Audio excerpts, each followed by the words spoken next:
Hi guys, welcome to today's video. Today we're going to be bringing back something from the past to have a look at, because I know a lot of people still look to buy these because they are incredibly good value now for what you seem to be getting for the price.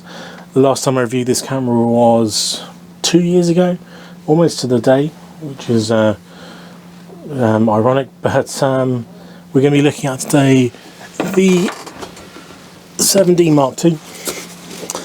This camera came out in 2009, but has been long known as one of the best amateur wildlife or sports cameras you could buy when it came out, with 20 megapixels as well.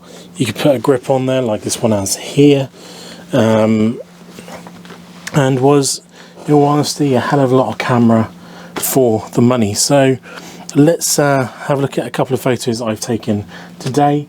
It wasn't too much out today because the weather here in the UK is a little bit hit and miss, but we've got a couple to look at, both in low light conditions again because of the weather, so it shows you, we'll see how good the camera performs in low light from that, using the 500mm lens with a monopod to keep it nice and stable. So let's get into those images right now. So the first image we're going to look at here is of a female leopard having a bit of a stroll and a look around, and this is in quite low light conditions, a high ISO, which the 70s, being a crop sensor, are never massively brilliant in high ISO, but this is about 3200, which is kind of where the limit of where you really want to take it to get a nice clean image.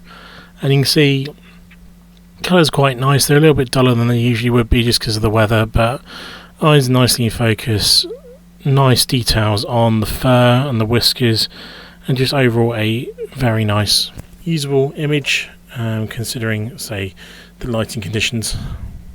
Next one here, same leopard. Use this one here because it was raining a little bit. You can see by some of the rain droplets on her ears, but this is a slightly lighter environment, so you've got a little bit more colour, slightly lower ISO, which means you're getting a little bit more detail out of there, so the eyes look a little bit sharper even still. You can see those rain droplets on her ear, on her left ear, some of them on her top whiskers as well, and just say really nice details. And so the colours are still a little bit muted, but that's mainly because of the weather itself. You could pop those colours up in post if you wanted to, but this is giving you more of a natural idea of what the colours look like out of the camera. Final one here, a bit more light on this one here as well, coming from the right hand side of frame, but it's a tiger pacing towards me here. Because you've got that bit more light, it's giving you a bit more of the colours and shows you what colours you can get from this camera itself, but really nice and sharp. So we're at f4 here, 500mm, focus straight on the eye, and you can see the detail in the eye is absolutely amazing. And because of how far away she is and being at f4, the nose is nicely in focus too, and you can see all the details on the whiskers and the fur itself. So I'm really happy with this image, really nice colours. Would be nice if she was looking a little bit more up, but this tiger, I've learned, doesn't really look up when she walks. She tends to look at her feet very often, so it is rare to get one of those full-on looking at you images. But yes, really happy with this image, and really nice details and also colours.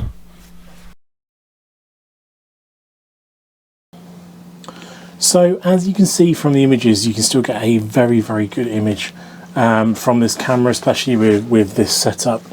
But it doesn't mean this is the only setup you can kind of use with it to get the good imagery. I've used this with a Sigma 70-200, I've Canon 70-200, prime lenses, cheap zoom lenses, everything. You know, when I first started photography, I was using the 70-200 f2.8, but I was also using stuff like the Sigma 100-300, the really basic cheap £150 lens, just to get a little bit of extra reach, and it works absolutely fine. It's super compatible with all those lenses and will still give you the great performance.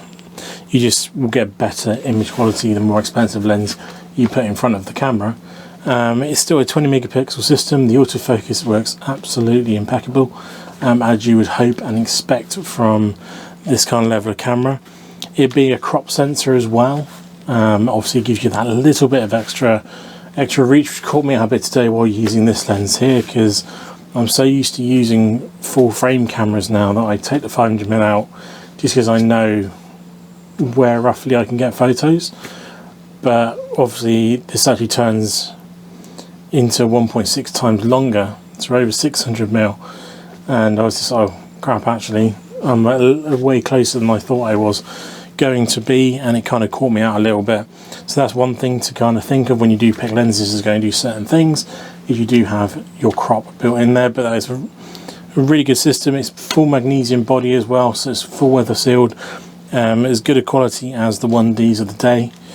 This one here, we have the battery grip on the bottom as well, so you've got your buttons down the bottom there and everything accessible on here. What I did find is it's quite a thick battery grip, so if you've got small hands it probably won't be very much use to you, because even for me it was actually a struggle to reach some of the buttons with my thumb in the right sort of places. So that is something to consider if you do want to run the grip. If you've got small hands, then it might not be a system for you. Just use it without the grip then at that point, and just use the body on its own. But when you're using big lenses, a grip does help to balance out the camera. You've got that little bit of extra weight camera side, so when you've got a gimbal you can balance it out a little bit better. But overall I would still be very happy even now to be using this in the world of mirrorless. Be very happy to be using that camera. The images you can get are sublime. The autofocus works great. It's only got a digit 6 processor, not the like a digit 10 like everything modern tends to have, but still delivers a great image, great colours as well, as Canon always seems to be able to deliver great colours. So it's very well made. The recommended shutter on these is 250,000, like the 1Ds are 400,000. So that's something you've got to be careful when you are buying one of these second hand, is try and get as low a shutter count one of these as possible. I'd recommend, if you plan to keep on for a long time, try and don't go higher than 50,000 shutters, because you know then you're going to have a long life of that shutter. I believe Canon still service these. They were technically replaced by the 90D, even though that was a different series of camera. That's kind of what everyone sort of suggests is what replaced it. The 90D was nowhere near as good as this camera was, and its autofocus. With how cheap these are, if you've got a very basic DSLR right now and you don't want to go mirrorless, I would recommend getting a second hand one of these if you're doing sports and you're doing wildlife, that sort of thing. If you're doing more portraits and stuff, I'd probably go with like a 6D or a 5D if you can stretch to one of those. But it is an absolutely great camera.